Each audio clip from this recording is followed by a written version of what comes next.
What's up, everyone? Welcome back to another episode of the It's Just Work podcast, hosted by yours truly, Chuck Clemens, and my brother, Stephen Hurley. Steve, we are back. What's going on, my boy?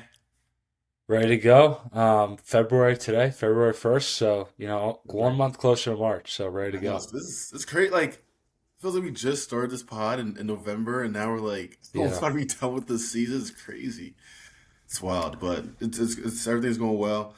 We had a big matchup this past weekend, probably the most anticipated matchup maybe ever in college basketball. Number one, or I guess number one and number two prospects, either way you put them in the NBA draft this year. AJ Dybantsa versus Darryn Peterson, Kansas versus BYU. Um, Kansas ended up getting the win. Darryn Peterson only played half the game, but he looked phenomenal. AJ did his thing. Obviously, you watched the game. What were your outlooks on that game? Maybe just from let's go about the teams first, and then we'll get into the personal matchups after. Yeah. So, for the teams first, I think Kansas, you could start to see now the pieces really fit together, right? When they have that primary ball handler creator on their team.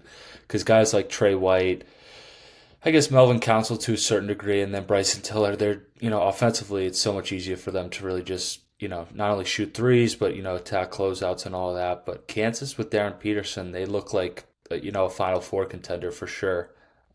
So I'm excited to see the rest of the year how they look. And also, too, what's underrated about them is I think they're a really good defensive team. Mm-hmm. Like they're long, physical. They just, everyone on the starting lineup's got to be over 6'4". 6'4", I, yeah, I think 6'4" yeah, above. Because you got yes. Council's probably like 6'4", Aaron 6'6", Treyway is like 6'5", 6'6", maybe 6'7", Flory and Tiller are, 6'9". yeah. Yeah. But no, they're solid. Again, especially playing at home, they have such a home court advantage. They Mhm. look really good, so I think they're hopefully Peterson can. I saw his second half. Bill Self said it was like more due to conditioning, but Okay. I don't know. It's just such a. I've never really seen an injury like this. Yeah, because like, well, one I heard he might have messed his ankle up pretty Yeah, recently. I did see Um, that. but he's been like playing for the past like month, I feel like, and No, we're I doing know the it's same it's thing, and it's like, bro, we it's trying to see weird. him play. Like, stop, I like, know. he keep teasing us. But no, I thought it was good. I mean, we kind of talked about this earlier before we even hopped on the pod, but I think that that time where Darren was actually out and not playing, and Kansas was still winning kind of big time games, was huge for their team. And it's weird when your best player's out and you're playing good. It's like it's a weird thing for the player to come back and kind of mesh well with the team, but they're kind of doing well with him coming back, and they're winning games, and he just looks like just a phenomenal player. Something that stood out to me that game though, and you kind of alluded to it, was like the defensive aspect of it.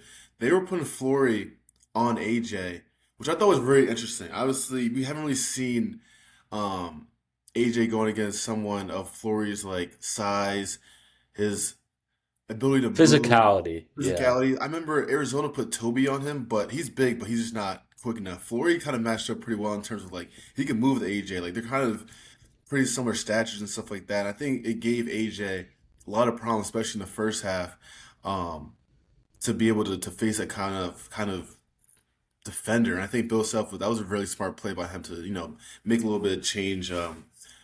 Make AJ see a different type of body in front of him that he probably hasn't been used to see. So that was interesting for me.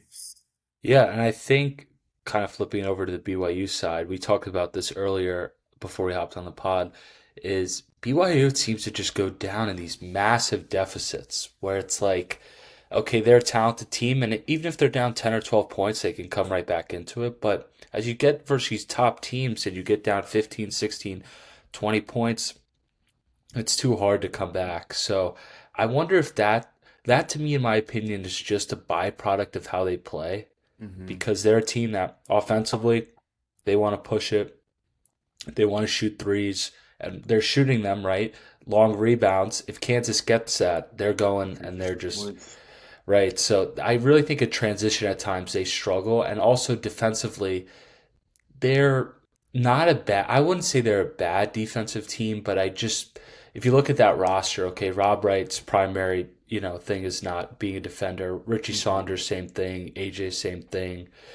Kebaketa, their center, is an undersized center to begin with, and then Kennard Davis is a solid defender, but that's one guy. So Right. I don't know. It's just again, I just thought too AJ, just speaking on him a little bit, I still think he has a little ways to go with his processing and feel for the game in terms of when he gets the ball, it's almost, I don't want to say tunnel vision, but it's a lot of the time it's just like I'm gonna go and go Right. get it, which Yeah. he's skilled enough to do that. But you could see teams are just like they're sitting on that, and then like a lot of the time it's just a forced or a late read and they don't get a Hmm. good shot.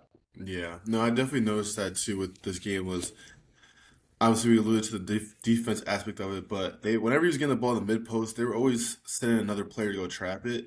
Yep. And I will say for him, I think at least especially in the first half from what I saw, he didn't really force too many like tough No, mid not range at all. shots. He was trying to get it out of his hand, which I think is a little bit mature, but I do think that affected his game. Like he didn't get a shot up until like late in The the first half. seven, yeah, like the 6 minute mark, yeah. And their team That is can't like I don't think happen. their team is that great where they could win games No, when he's not scoring no. at all. So, um, yeah, credit to Kansas. They had a great game plan.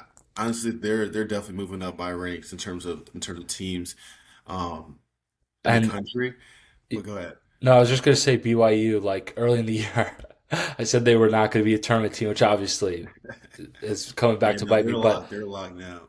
I think you could see kind of okay, like Final Four for them. Like I'm not saying they definitely can do that, but it's so reliant on like AJ, Richie Saunders, Rob Mhm. Wright.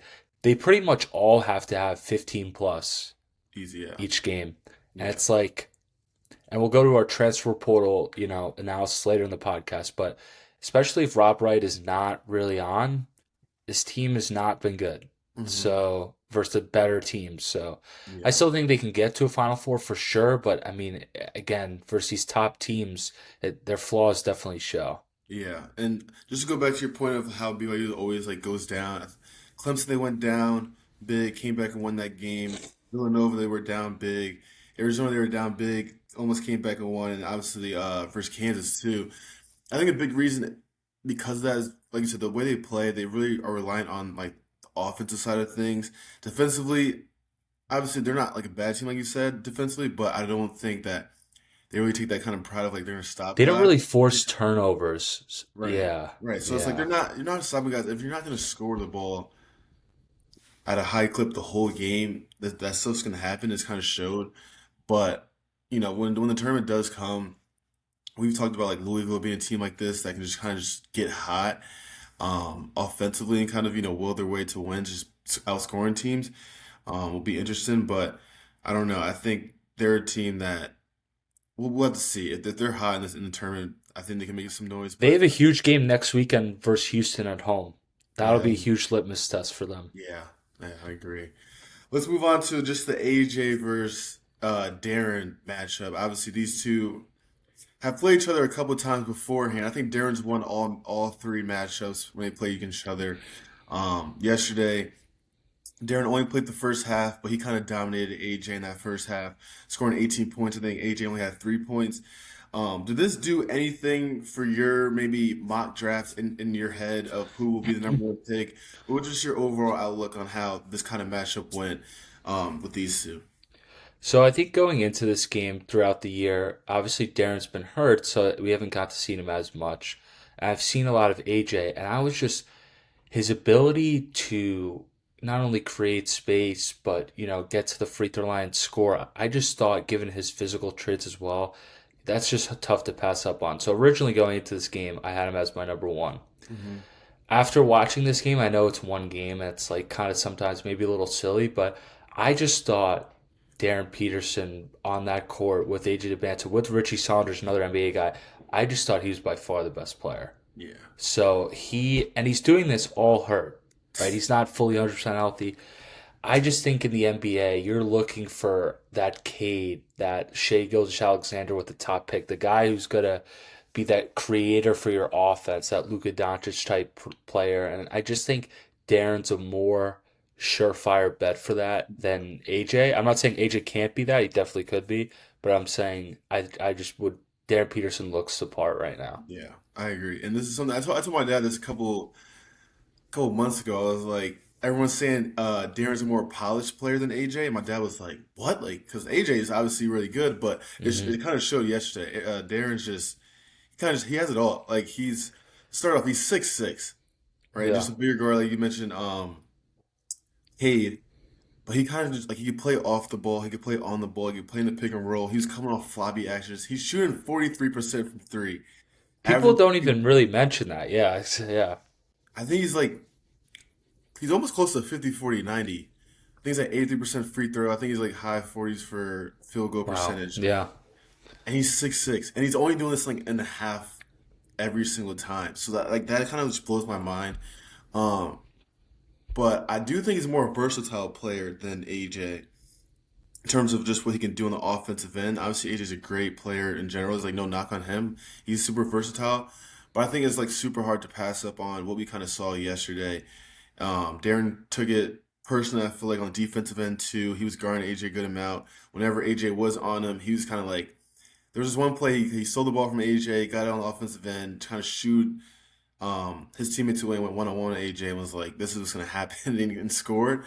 So it's just I don't know. Like I kind of the same outlook. I was like, I'm not gonna put this all in one game, but I don't know. Darren kind of just showed me like it's kind of those kind of levels yesterday. So Yeah, and I just want to speak to both Darryn Peterson and Michael Brown because it's obviously been a huge topic of discussion. Those guys, mhm. like top draft picks being hurt, they could easily sit out the rest of the year. No one will blink an eye. Right. But those guys coming back, I does something. It says something to their character, and I Hmm. think if you're drafting that high, you have to have the match of not only the talent but the mindset and character, Hmm. right? Usually, the talent isn't the question Right. as a top pick, but if the mindset and character aren't there, and clearly those two guys have shown great character, so I Mhm. think that'll go a long way for them in their Yeah. NBA careers. For sure, most definitely. Let's move on to another big game. That was this past week. We had Michigan versus Michigan State, big rivalry game. 3-7 at the time. Michigan ended up winning on the road at Michigan State. Kind of got to a big lead early on. Michigan State kind of settled in. Jeremy Fears went crazy, had 31 points, kind of willed them back to a win.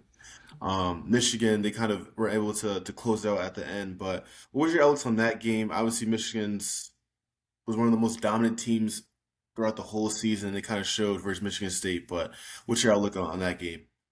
So I think people, and this is why I was before the game, I was really confident Michigan was going to win because I think people just forgot how good Michigan is. Hmm. Like I know they beat Nebraska by not as many points, especially with Nebraska missing a few starters, and they've kind of been, up and down the month of January in terms of performances. But that team, when they were going to do the jump ball, they just look like a pro team. Like Hmm. Ade Mara, Morez Johnson, and Ade Mara are NBA players. Oh, easily. Their front line might be all first round draft picks. Yeah, Yaxel and it's probably. like those guys are insane. And I'll give this one player a lot of credit. Ellie Cadeau is really having a great season. I know he's a Yeah. polarizing player, Yeah. but he every clutch shot, every clutch pass, he makes the right pass. He's a Even on good defense, right? he pressures the ball well. They are just they're and it's so hard to score against them inside the 3-point arc. Hmm.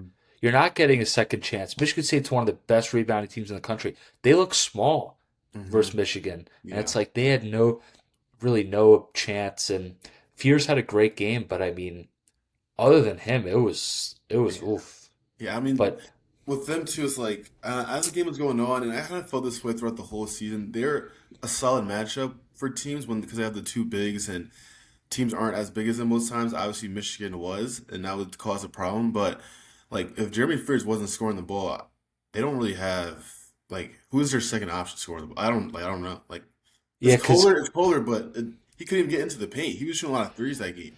no, there, yeah. So like for example, a lot of people say like Cohen Carr, but the reality is Nah, definitely not. he's a player that relies his transition game, getting second chances, and Yeah. that versus Michigan isn't happening. And so Mm-mm. you're right, it is Jackson Kohler, and if he's not shooting well from three, it's like oh. Yeah, it wasn't good.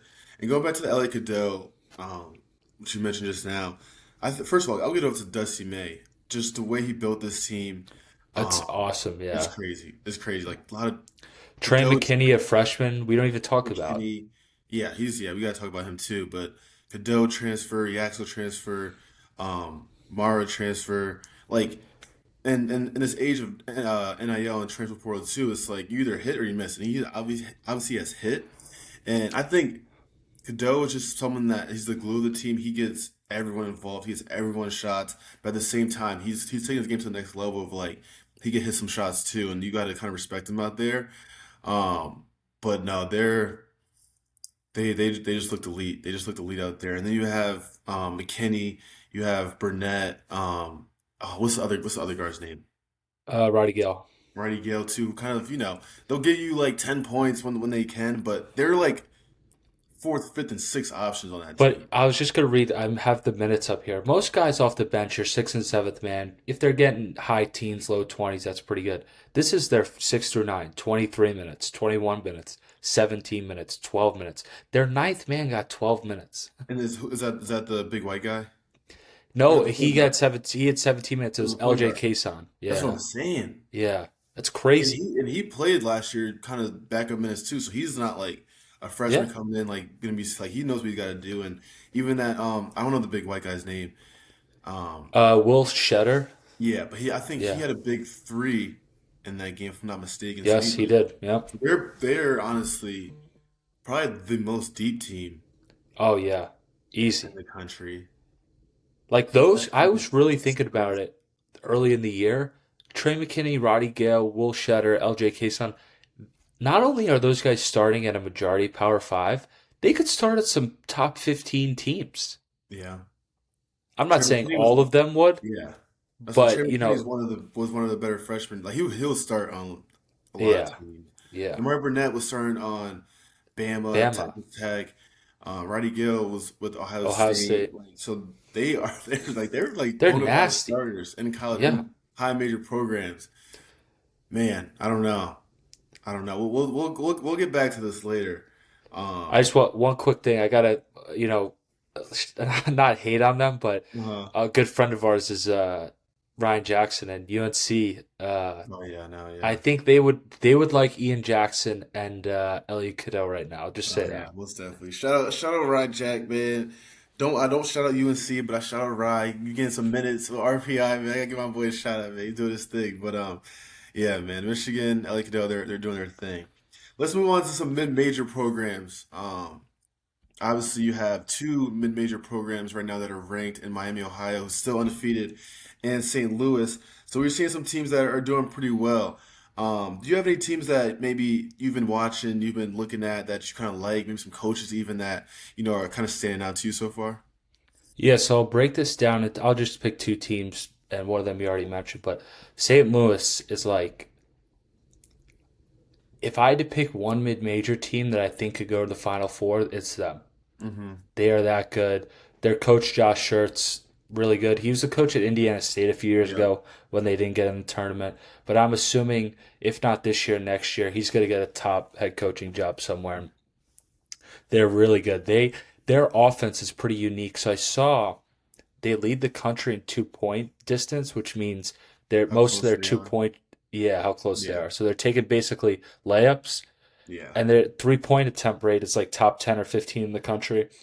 They're it's funny, they're playing like that NBA style, but at like the mid major level. Mm-hmm. So it's like they have been. So I'll just pull up here. They have their last few games. They won against Dayton by 31. They beat George Washington, good mid major. They beat St. Bonaventure by like 30. They've been smacking teams. Richmond by 20 something, Fordham by 20 something. Yeah, they've been smacking teams. I think they're going to be tough out in March, and I think Coach Josh Schertz is probably this year, but maybe if not next year, going to get a head major job. Quick question for you. Obviously, within Miami, um, teams like high major teams don't want to play them because they're obviously like nervous or scared that there's no win for these high major teams, right? Because if they win, they're supposed to win. If they lose, it's horrible for them. So they're only playing really mid major teams so far. even more Miami, Ohio too. They've kind of had some scares these past couple of weeks. Do you think with them playing these mid-major teams, maybe with less size, less athleticism, do you think that can maybe fault them in the tournament when they have to play an SEC team that's flying up and down and has more size, a team versus Michigan, who obviously we just talked about their front line, like I know they could be really good, but do you think that could be a factor when they do see these teams in the Great tournament? question. Great question. So I think the reality is now there's only certain teams and certain conferences at the mid-major level that could really compete with the high major just off of talent level. So I'll Hmm. give an example. The Mountain West teams, the top teams, they could win a game in March or two. Yeah. They could definitely do that. The top teams in the A10, VCU traditionally, right? All these teams in the past, Duquesne a few years ago, right? They could beat a few teams in the tournament. And Hmm. I'd say like the American, that was a conference Memphis has been in traditionally. Right. Um, I'd say those three can. But outside of that, if I'm being completely honest, like you said, I just think the size and the physicality, the athleticism, it's so big, like the gap between like Hmm. where Miami, Ohio plays in their conference versus the SEC.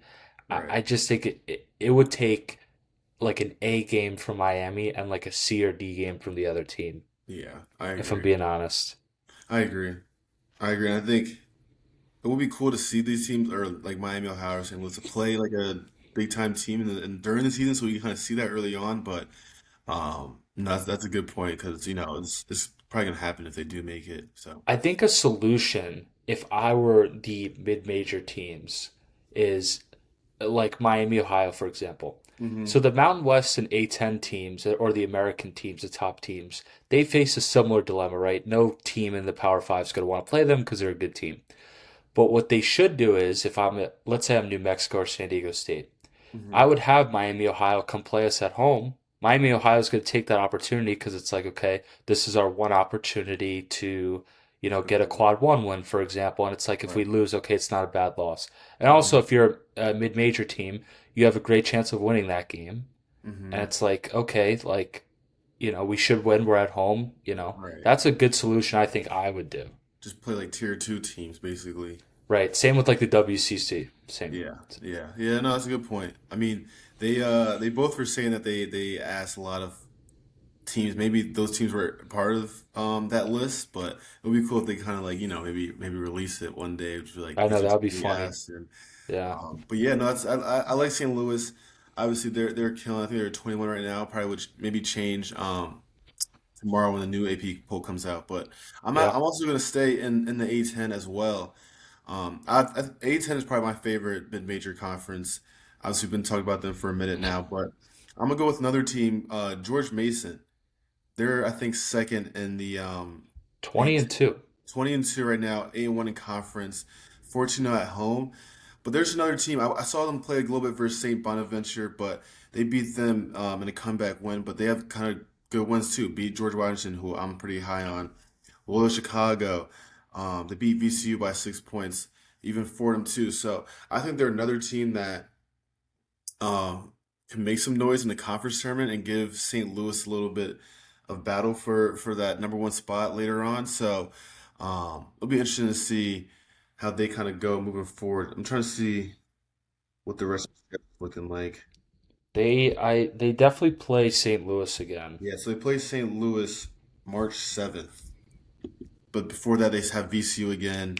They have Dayton again. They have George Washington again, Richmond. So, Their head coach is Tony Skinn, and he'll probably get a head coaching job yeah. this cycle as So, well. He's done a good I job. mean, yeah, the A10 is it's a good conference. Like George Washington was a team I was high on earlier on, but they've kind of fallen a little bit down, but they're still a really good team too. So I think it kind of shows how good that conference is in general, honestly. So 100%. who's your other team you had? And they played yesterday versus San Diego State, a team I was high on going into the year, but I'd go Utah State. I Hmm. think this team, very similar to St. Louis, they could they're close to. I think St. Louis is just a little better, but I'd say they could definitely win a game in March. A lot of guys returned from last year's team. Their coach, Jared, I think it's Jared Calhoun. He's another guy who he's won everywhere he's won, and he's probably going to get a good head coaching job this offseason. They have a guy, I just want to pronounce his name right. I think it's Mason. Falsev, possibly. Mhm. Yeah, Falslev and MJ Collins. Those guys, I watched them play yesterday a little bit. They're for real. Like if their coach leaves and like let's say they get in the transfer portal, those guys are going to be top names this spring. Yeah. Um, but they're good. I like them. It'll be interesting to see because I guess until last year New Mexico won and San Diego State's traditionally won, but most Mountain West teams, everyone wants to pick them in the first round, and usually they lose. But the past year, like a lot of them did pretty well, so it'd be interesting to see if Utah State could keep that up. Yeah. What I'm checking out right now, definitely 18-3 overall, 9-2 in conference. Um, so yeah, I definitely heard about them. I haven't got to watch them yet, so they're definitely a team I should probably keep an eye on for sure. Moving forward, though, obviously we're talking about the coaches and coaches that we like and stuff like that. Obviously the NIL era, transfer portal era has changed a lot with coaches. I feel there's way more expectations on coaches to kind of win now wherever you're at, especially when you have a lot of money behind you going to these players, whether it's from the boosters, from the school, just from like social media, just in general, like right. So you, think about a St. John's, Kentucky team. They got right one of the better transfer classes in the country, and we're automatically putting that. All right, Final Four. They got to make a Final Four. This is the expectations we have on them. So it's something that is tough on the team, but also on the coaches because now we have these high expectations on you. But it's hard, right? So how do you think coaches should be fairly judged when it comes to just the NIL era, NIL slash transfer portal era in general? Yeah, so I think it starts with in terms of your league, where are you at in terms of NIL? Like for example, I'll use the Big East for example, DePaul. Hmm. If DePaul doesn't have the same money that St. John's and UConn has, it's right. It's all about the players on the court and the talent level you have. So it's like, okay, the coach can only do so much. So Hmm. you're not going to be able to compare yourself to what UConn and St. John's standards are. But let's say Xavier and Butler have similar NILs. Okay, can we consistently beat those teams in the conference? Can we finish above them, right? I think you have to judge based off your league and where your NIL stands within that league, Hmm. right? So I'll use a good example. BYU. BYU probably in their league, Big 12, has a top 4 to 5 NIL budget if I had to take a guess. So what that means is if they are finishing in the top 4 or 5 every year, that's a good expectation. If they're finishing 7, 8, 9, okay, maybe we should probably, look elsewhere to find a coach. But I don't Hmm. think you can just if you can't judge people anymore based off have they won, have they made the tournament, for example, because that's not realistic at every place right now, given the NIL that's given to some of these places. Yeah, So, I agree. This is a good question. 'Cause I'm thinking about it, thinking about how I want to pose my mhm. thoughts.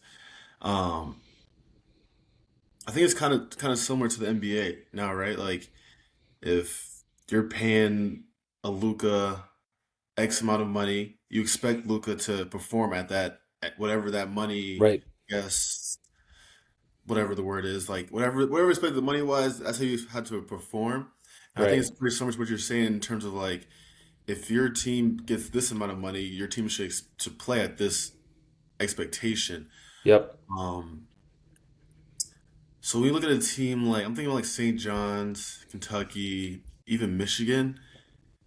I think it's more of like yes, you have to play at that money expectation, but it's also like on the coaches too to kind of put the right pieces together, Yeah. right? I think Michigan, obviously, you're talking about is a great example of they have players coming in, but also had some players that kind of stayed and were in the system already and kind of put those pieces together. We think of St. John's, Kentucky. They're doing a little bit better now, but early on, they were like kind of fully just new teams So and yeah. they kind of struggled. And it makes sense because they're new teams. They didn't really have anybody coming back that much to build that camaraderie. And we talk about this in basically like the first kind of episodes.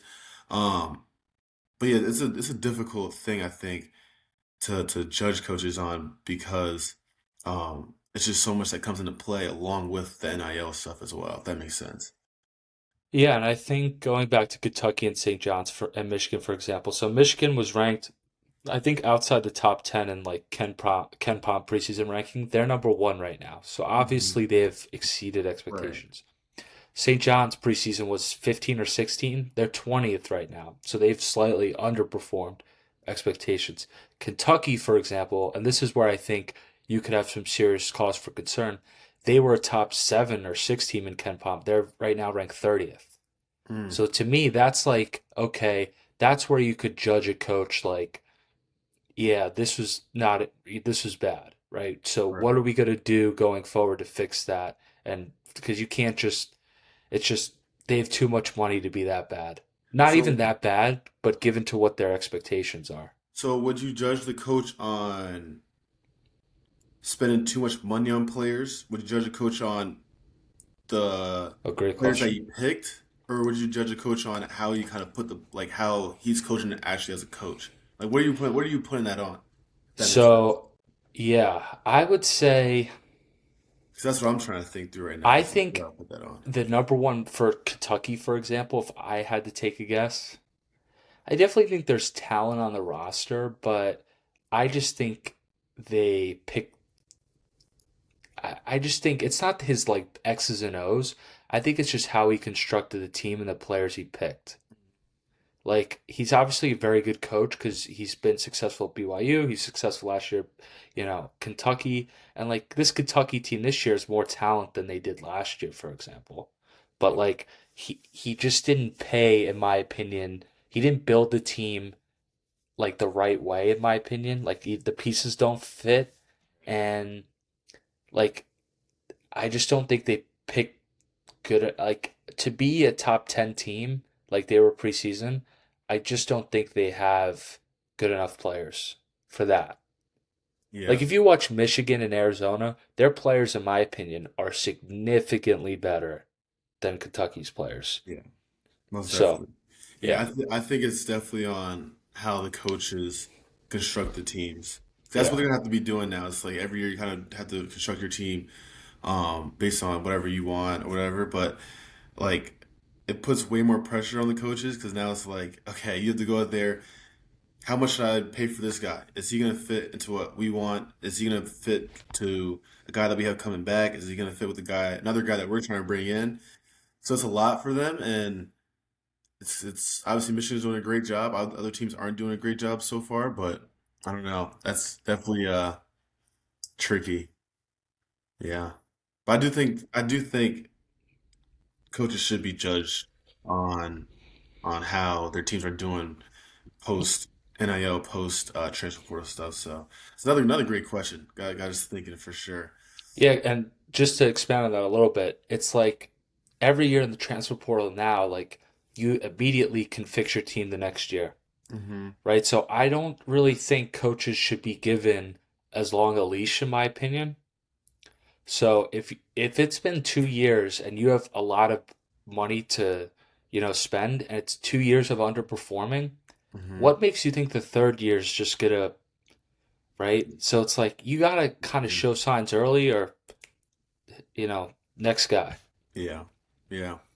If you were, I guess, an athletic director hiring a coach for your school, um, what would you look for in a coach? Would you look for someone that is bringing the big bucks, trying to get NIL to every single player? Are you trying to go to the transfer portal, trying to get older guys, more established guys that have done well? Are you trying to, keep it homegrown with the culture that you have? What are you looking for a coach, And I a guess? coach, the number one I think criteria for me is, and not all Division 3, Division 2, low major, like NIL is not a huge factor, but I would just say winning, Yeah. right? Because I'll give you an example. Ben McCollum was a Division 2 coach. Bucky McMillan, who's the coach now at Texas A&M, he was a Division 3 coach, I think. Those guys won at that level. They won at the low major level, the mid major level. They just kept winning. And those Hmm. guys have been great coaches where I think a lot of times now, let's say you're a high major assistant and you've never been a head coach before. Okay, like I think it's great that you are an assistant coach, you've won championships or you've been on a good staff, but if you've never been a head coach in your life and you're going to coach at Florida, for example, that's going to be extremely tough for you to do because you got to learn on the job, learn from your mistakes. So I'd say the number one thing is winning. So for me, if you're winning at Division 3 level, as you know, there's a lot of Division 3 coaches that are really, really good. Mhm. So I think I would expand more into Division 3, 2, even like the JUCO levels to like see okay who's winning, who's doing that. Because if you've won at all the levels you've been at, chances are you're going to figure it out at the highest level. Yeah. So I'd say winning is the number one criteria. Yeah. I totally agree.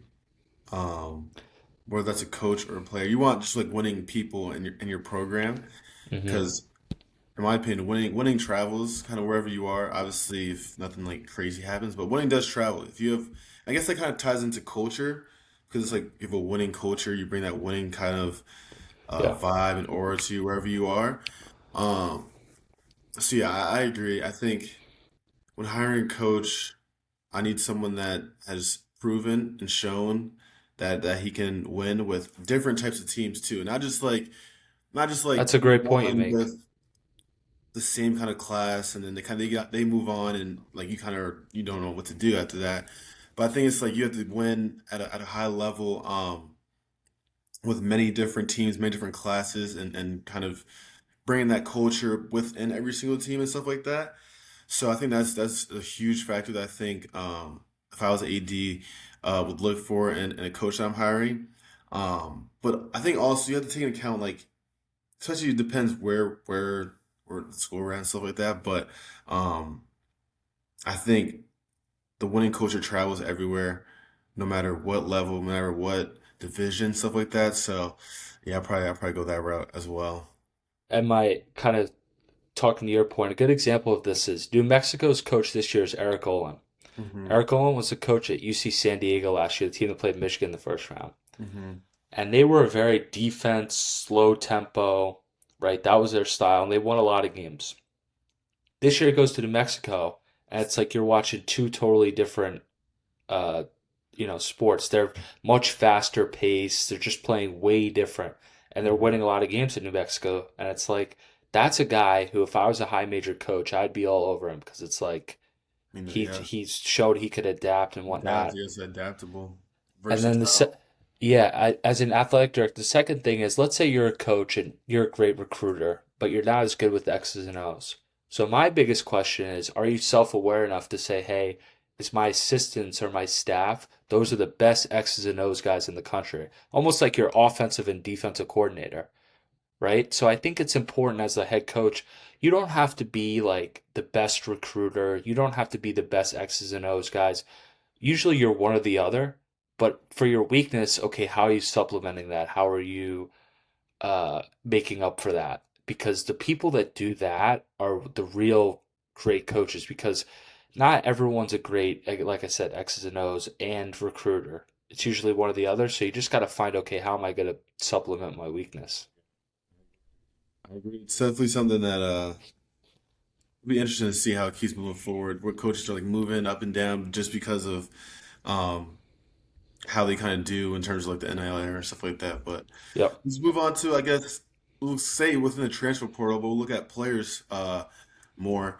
Um, Obviously, we have some players that have moved around, have done well, haven't done too great. But what are some players that you think maybe, I guess, are a little underrated in transfer portal, or maybe a little bit overrated? You can go either way first, whatever you want. I will go. Hmm, I'm looking up myself.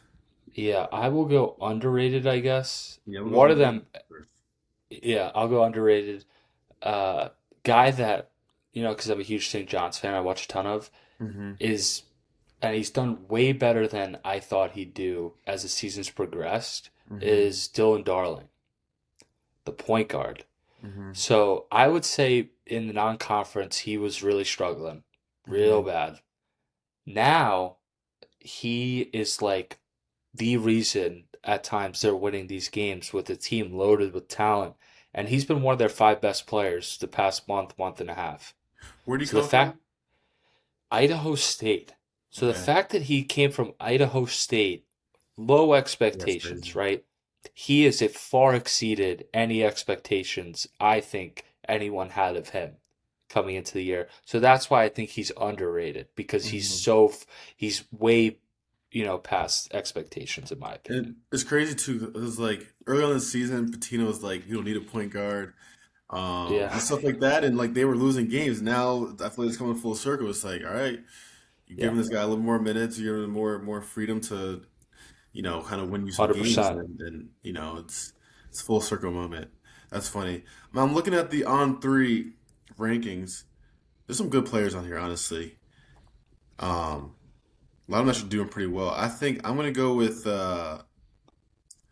Keyshawn Hall, Oh out of yeah, Auburn. he's He's been been putting up killing. He's numbers. been killing. I think he's averaging like 20 points. He went from UCF to Auburn. Obviously, Auburn had a weird situation with their coach leaving and stuff like that.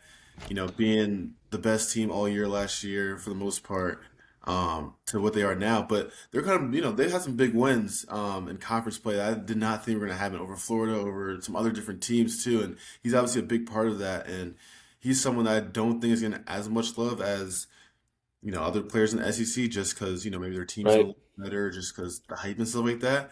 But he's putting up numbers, killing these SEC teams, and he's someone that, I think was always a good, because I think he started at George Mason, moved up to UCF and Auburn, but he's like a weird player, like 6'7", kind of not like the most athletic, or he's athletic, but like his body doesn't look that athletic.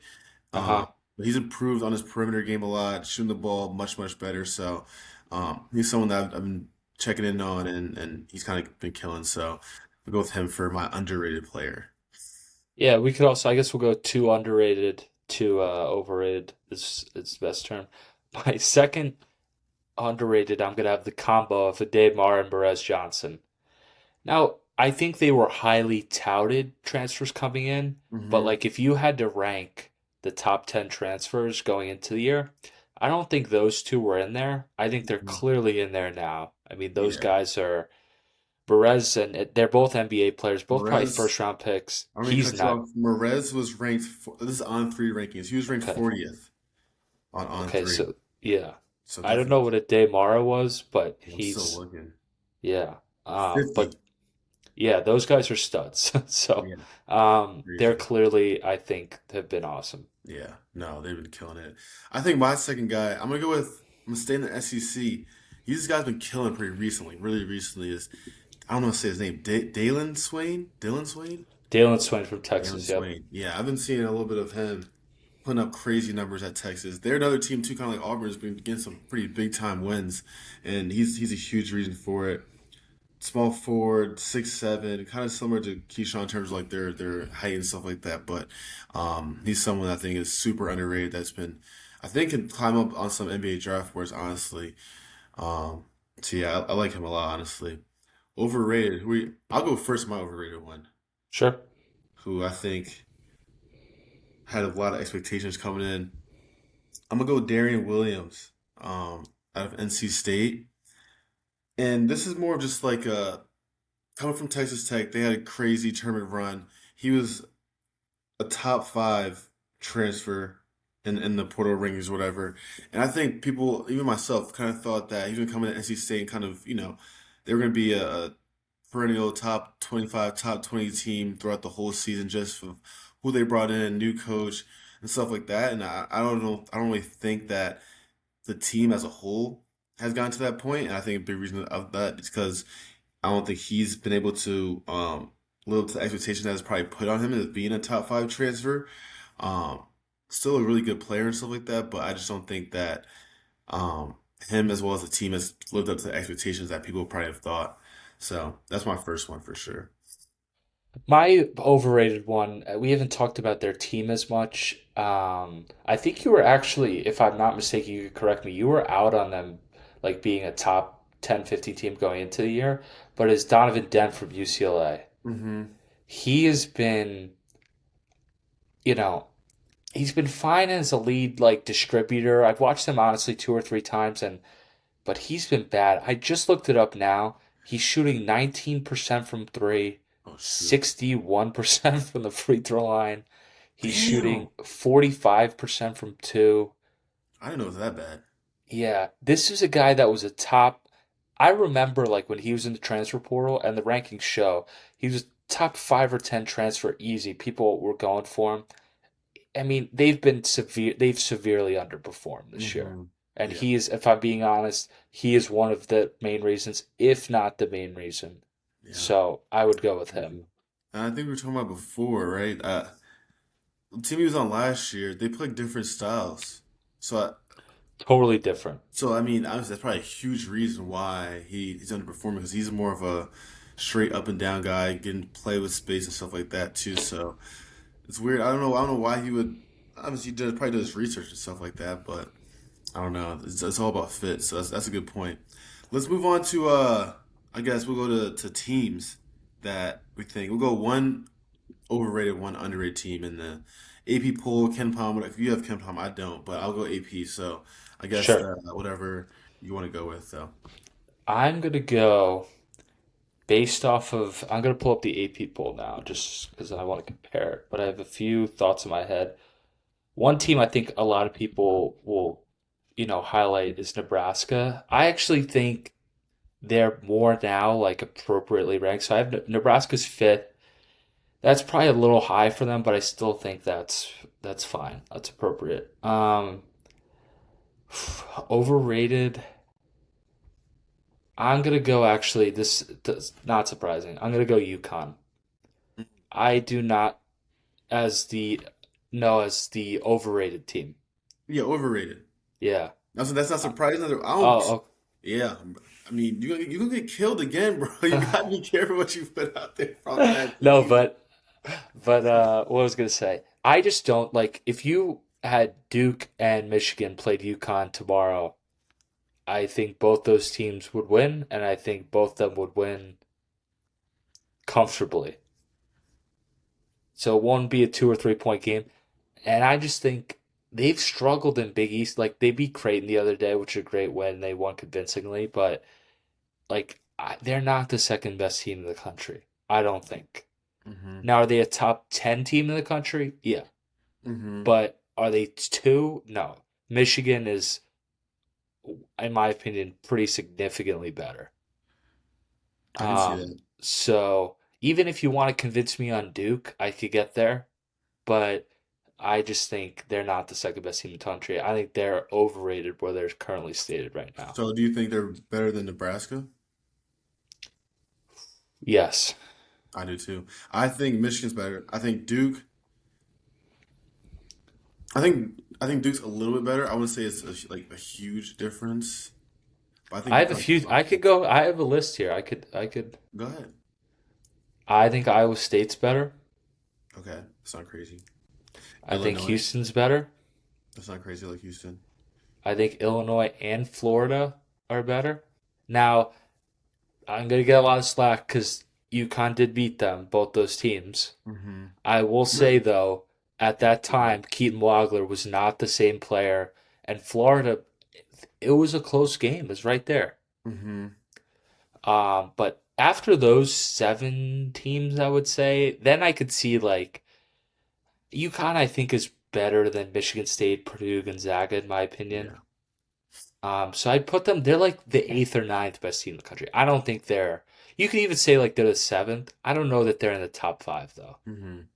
Yeah. Just my I opinion, mean, but I can see that. I can see. I think they're really good though. I think they're Silas really. Demery's been awesome, by the way. Yeah. Phenomenal. Yeah.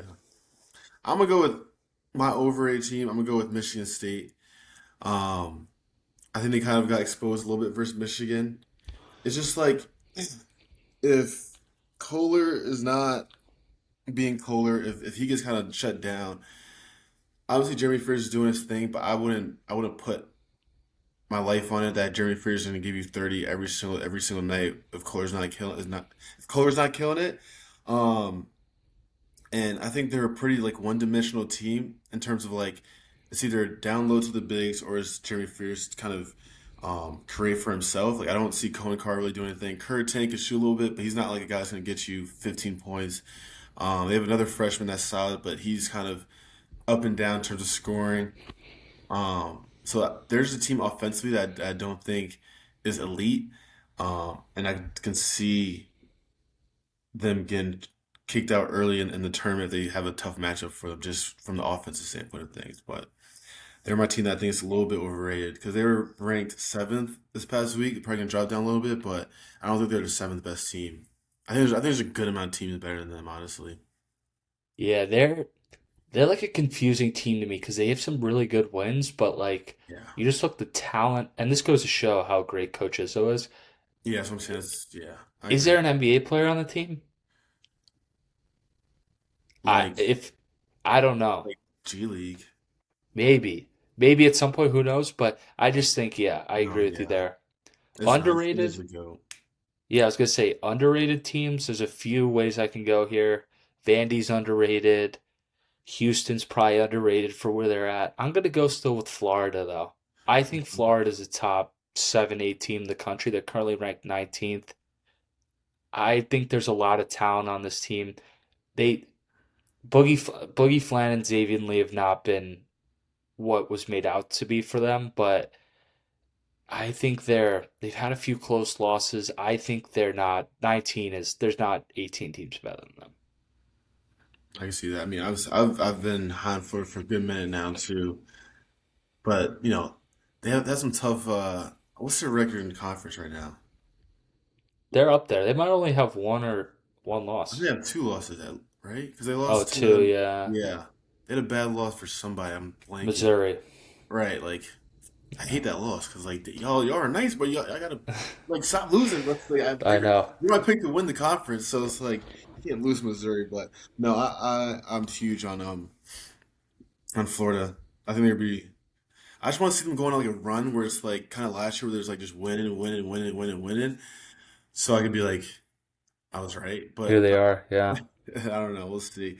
My underrated team, I'm gonna go with Kansas, bro. Like honestly, I think we saw a lot of Bryson Tiller um this past game versus 100%.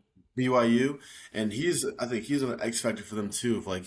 If he plays at that level, they're hard to beat. You get Darryn Peterson, for the whole game. They're probably one of the better starting fives in the country. I'm not really too sure on how their bench looks, so much, but that starting five is pretty nice. Melvin Council has kind of surprised me a lot in terms of like his ability to kind of score the ball, kind of kind of not run the team, but he's a good fit for them. So, um, 100%. yeah, I really just want Darren to kind of play the whole game and to kind of see how this team is in full form. 'Cause I think it could be really really dangerous. So let's go right into it, man. Right into it. Let's go top five top five teams to win the national championship. Who do you got? Oof. Now, All right. So, this will be good to look back upon. yeah, no, I'm let's gonna go. I'm gonna go Michigan, number one. okay. So this isn't. I still picked Illinois. I still believe they could win the national championship. But if I'm unbiasedly looking at the season from what they've done to now, I'd pick Michigan one. I'd pick Arizona two. I'd pick. I'd go three Duke. Four. It's a toss up. I'm gonna go with my team though, Illinois. I'm gonna go five. Houston. You have Michigan, Arizona, Duke, Illinois. Illinois. I like it. I like it. I like it. I like it. I think my one and two are gonna be the same. I'm trying to see what order I should put them in. Um, I I think I actually think got. there's a pretty big gap between Michigan, Arizona, and What? Duke and the rest. Oh, I thought you were about to say Michigan, Arizona. I was about to say, damn. Oh, no, no, no, no. Yeah, I agree. I agree. I think I'm gonna go Arizona one because they've shown me a lot. They've shown me a Yep. lot, honestly. Like they have a lot. They have so many good ones. Yeah, so many good wins. Braden Burries has been killing it, and he's like that outside presence that they kind of need. Jaden Bradley's been one of the better point guards in the country, and then Kobe Pete, who I think Kobe is like kind of taking not like a backseat, but he's not really when he started off the season, he was kind of going crazy. I think he's maybe I haven't been watching as much, but it's kind of not dipped down, but it's not been that number one option all the Hmm. time with them. I think Brandon Brady's kind of stepped into that role, but when he's like your second or third option, that's kind of crazy. Right. So I'm gonna go Arizona one, Michigan two. Obviously, we talked about them. Three, oof, yeah, I don't know. It's either UConn or Duke. I'll probably go three UConn, four Duke, five. I want to go. I like Illinois. I like if they can become healthy with Colin Boswell coming back. I've seen that their offense is like the number one in the country, and the way that they kind of structure their offense is kind of crazy in terms of like Yep. mismatches and it's not the same offense for every single game. They kind of just see how stuff is going on um, as the game's going on, which I like a lot. Um, 100%. there's talent and stuff like that. So I think I'm gonna go Arizona, Michigan, UConn, Duke, Illinois. That's my top five right now. There you go. Some honorable mentions. But we were talking about this last thing for the first episode. We were talking about these 3 point guards in our group chat. We had who was it? Michael Brown, Kingston Flemings, and Darius Acuff. We're obviously three top 20 picks this year in the draft, most likely. I want you to rank these three from. Let's go from if you were a GM and you needed a point guard. Where are you picking these guys in One, order? I go Kingston Flemings. Two, oof, Let's go guard. Let's go guard, not point guard. Let's guards. go guard. Okay. So those three players. Those three as guards, not like a point guard. Okay. These Yeah, are the I go Kingston Flemings one. I'd go, oh, I think Acuff has, I'll go with Acuff. He's just produced way more than Michael Brown. I think Michael Brown, there's a lot of like more potential right. in terms of just like if he reaches his full potential, he could be the better player. I'll go with Acuff though. I think he's just produced more. hmm And then Michael Brown. last, I think I'm gonna go. For me, like that was probably crazy. I prefer more taller size players. Yeah. Um, obviously, Acuff is like 6'2", Brown's six Yeah. five. That they have him listed, that was just crazy. Yep. Fleming's is 6'4".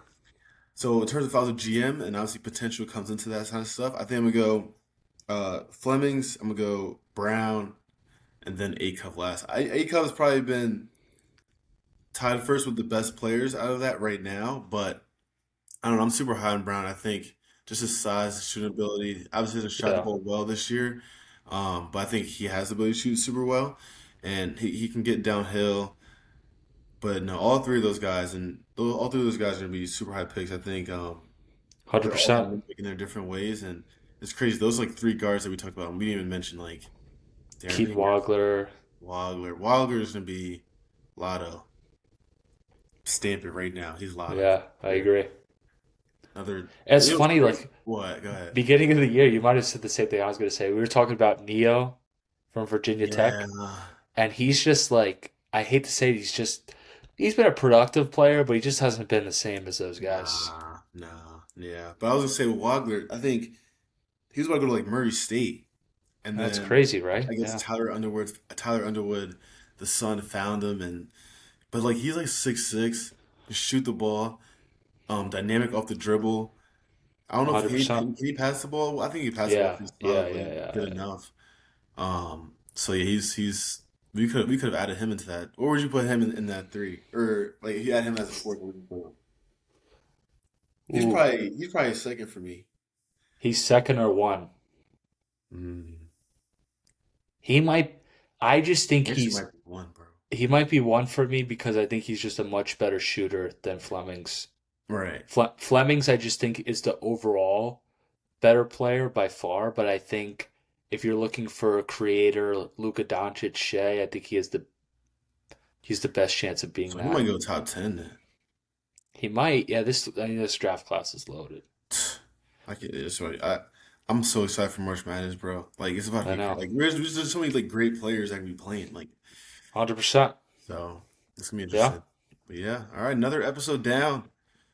Good And episode today. It yeah, was it's a a good great episode. episode. Great questions. Had me thinking a lot. Shout out to Steve with the outline today.